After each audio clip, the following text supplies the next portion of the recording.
one day I pray that Israel will be held to account, that these genocidal leaders will be held to account, and that and at moments where it feels like, the French Revolution, I know it didn't fix things in France, and they eventually went back to having slavery colonies and shit, and slavery in the colonies actually much more. But still, it was a moment where the impossible occurred. I do believe that one day the impossible will occur here, that this cannot go on forever, that what people like Trump, the Emiratis, the United Arab Emirates, Israel, all of these countries wants to move us towards is some kind of authoritarianism where people aren't protesting, where people hold a very specific set of beliefs that everything is just okay and fine. And I think it will never work. I think at some point in the near future, the Middle East is in an untenable situation. Their governments are completely unaccountable. Their lives are not good in many countries.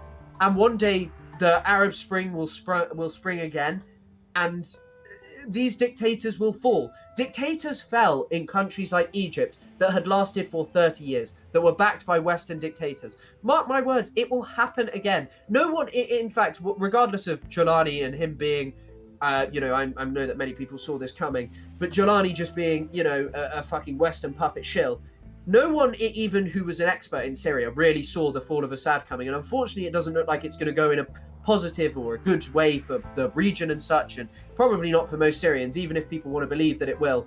They're going to end up with a neoliberal economy that doesn't fix Syria's problems.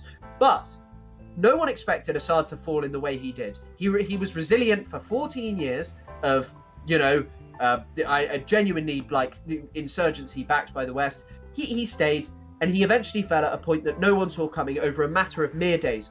One day, this is going to happen. No one saw October the 7th coming. Israel thought that the Palestinians were dead and gone, that they were gonna, that the Abraham Accords would fix everything. It won't fix everything. One day there will be change, and this is what I cling to the hope of. I don't think that there is much point in the nihilism, because in a sense it's just retreating into ourselves and imagining that nothing better is possible.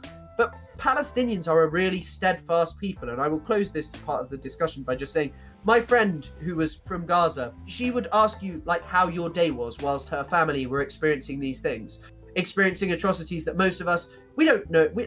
Most people who are listening to this, even if most people are Palestinian, perhaps their Palestinian family live in the West Bank, or perhaps they've left Palestine, been expelled from it. She carried on every day. She produced academic work, she attended events, and she never ever gave up. And her life goes on, whilst her life is actually connected to this. We cannot lose hope because of the horrors and the images that we see. And I think that that's always what I cling to.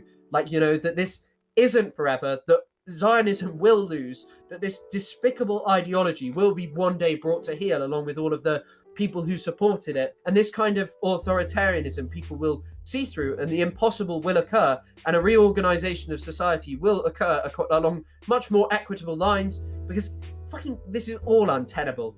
People being starved to death around the world, people being still forced into labor that is totally unacceptable, the healthcare system in America, the increasing authoritarianism and destroying declining social safety nets in this country. One day there will be a move towards something that is positive, something that is not fucking this. It cannot be permanent.